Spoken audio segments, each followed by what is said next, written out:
Vice प्रेसिडेन्टआव Jyotiraj Brahma assistant general सेक्रेटारियाव Pantham Mushahary minor गेम्सआव सुफुं बसुमतारि कालचार सेक्रेटारियाव थुलुंगा बर' बयज कमन रुमाव सुजमा गयारि डिबेडेन्ट सेम्पसिजमाव दिगन्त अधिकारी लिटारेरि सेक्रेटारियाव सानसुला बर'आ फारसेथिं टीम डायनामिकनिफ्राय गर्ल्स कमन रुमाव मिथाली बर्मन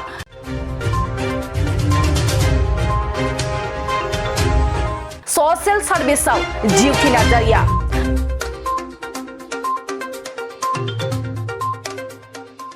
BUSU नि बिसायख'थिनि आबुं फिथाइखौ मोनखांनायनि उनाव बे समाव फरायसाफोरखौ गाजा गोमजायै रंजानायखौ नुनो मोनदों।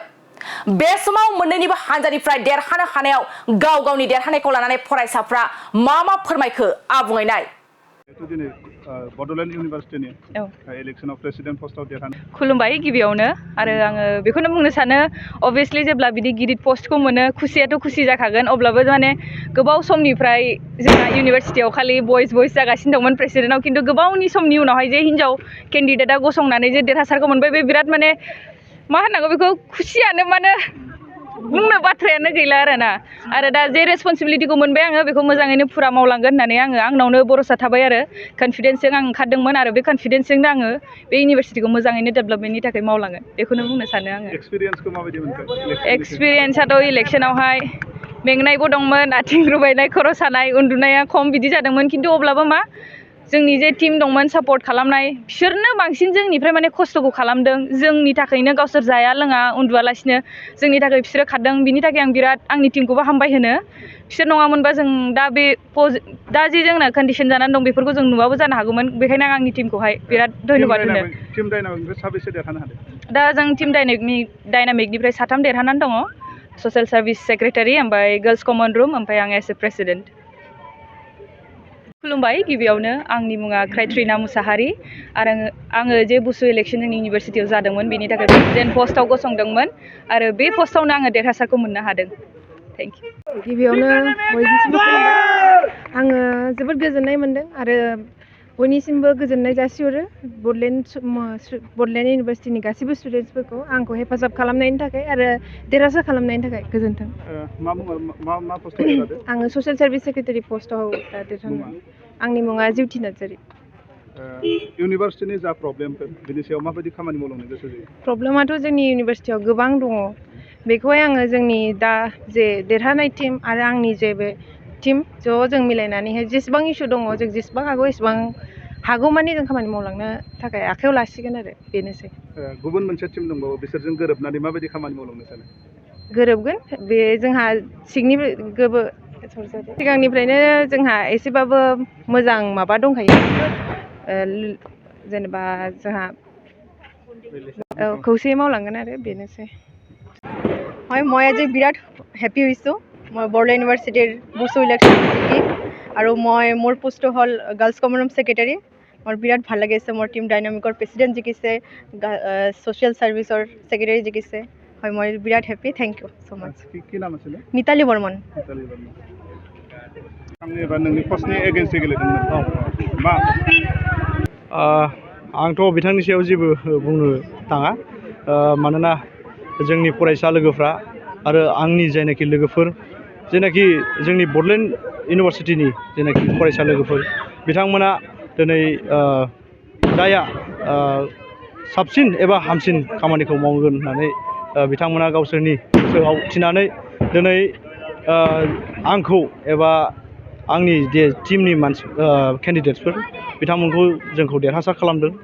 बिथांमोननि गोसोआवनो थि खालामनाय दंमोन आं बेखौ सानो कि आं सानादि बिथांमोना माने जैग' गैया नाथाय बिथांमोनाबो बहुत मोजां केन्डिडेट बिथांमोनाबो स्टुडेन्टनिनो साफा लिडार एबा बड'लेण्ड इउनिभारसिटि स्टुडेन्ट इउनियनखौ दैदेननो थाखाय बिथांमोनाबो आग बारायबोदोंमोन नाथाय बिथांमोना दिनै देरहासार जानो हायाखिसै। बिथांमोनखौ आङो गोसो गोरबोजों खावलायो जे नोंथांमोना गोसोआव जेबो दुरबलथाखौ लाया मालैनो जोङो फैबाय थानाय समफ्राव जयै जों खामानि मावलायगोन आरो जोंनि बड'लेण्ड इउनिभारसिटिनि जेनाखि थासारि बे थासारिखौ जोङो साबसिनै हामसिनै पिस एन्ड हारमनि जोंनि बे पिस एन्ड हारमनिखौ एबा डेभेलपमेन्टखौ जों लाखिगोन आं बेखौ आसा खालामो। नोंथांमोना बयबो जोंजों हेफाजाब खालामगोन फैबाय थानाय समफ्राव आरो लोगो मोनलायबाय थागोन। थेंक इउ गोजोननाय थाबाय। नि पर्टफलिय'आव देरहादों बे बुसु इलेक्शनाव।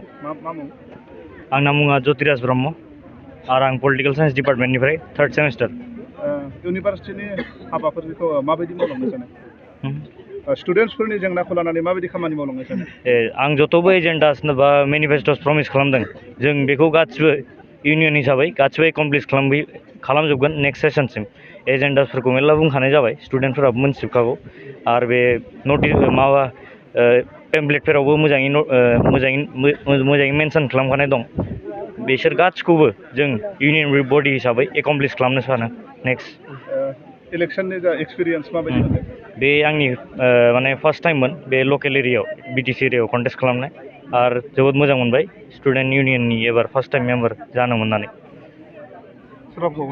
जोंनि टिम प्रसपेरिटिनिफ्राय जोंना जिएसआ देरहादों नेरसोन नार्जारि आरो एजिएसआ देरहादों फेन्टम मुसाहारि आरो आं भाइस प्रेसिडेन्ट ज्योतिराज ब्रह्म आरो जोंनो डिबेट एन्ड सिम्प'जियामा देरहादों दिनानाथ अधिकारी जोंना लिटारेरि सेक्रेटारियाबो देरहादों सानसुला बर' आरो जोंना बयस कमन रुमाबो देरहादों सुजुमा गयारि आरो जोंना माइनर गेम सेक्रेटारि सिफुं बसुमतारि बेबो देरहादों गासै आरो जोंना कालचारेल सेक्रेटारि बे आनकन्टेस्टेड देरहाखानाय सिगांनो थुलुंगा बर' बेनि मुङा जोबोद मोजाङै मोजां जोबनो दिनै गासै नै जोङो बड'लेण्ड मुलुगसोलोंसालि दालाइसा दुलाराय बर' फरायसा आफादा दैदेननानै 12 बिजाथि फसंदोंमोन नाथाय सासे बिजाथिया जोंना रेजेक्टेड लिस्टआव फैदों गासै 11 बिजाथिनि गेजेराव जोंनि होनायनि गेजेराव गासै 8था बिजाथिफोरा जोंहा देरहासार जानो हाबाय नट डाउट प्रेसिडेन्ट पस्टखौ जों जेनदों होमबाबो जोंहा बेयाव गोजोननाय दङ जोंहा बिपिनिफ्राय लानानै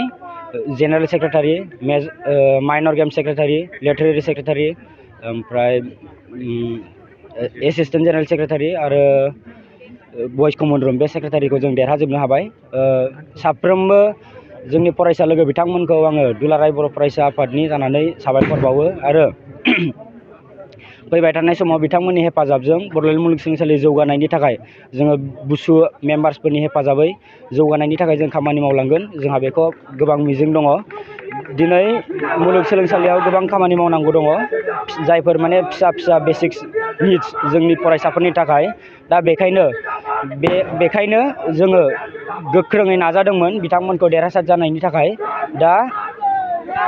दा जोङो देरहानो हाबाय आङो गासैबो जोंखौ हेफाजाब होगिरि आफादफोरनिसिम आङो साबायखर बावबाय आरो खेबसेयैनो साफ्रोमबो फरायसा जोंनि लोगो बिथांमोननिसिमबो आङो साबायखर बावनानै फोजोबबाय बाजाज कम्पानिनि बाइक सालायनो मोजां मोनग्राफोरनि थाखाय गोजोनथाव खौरां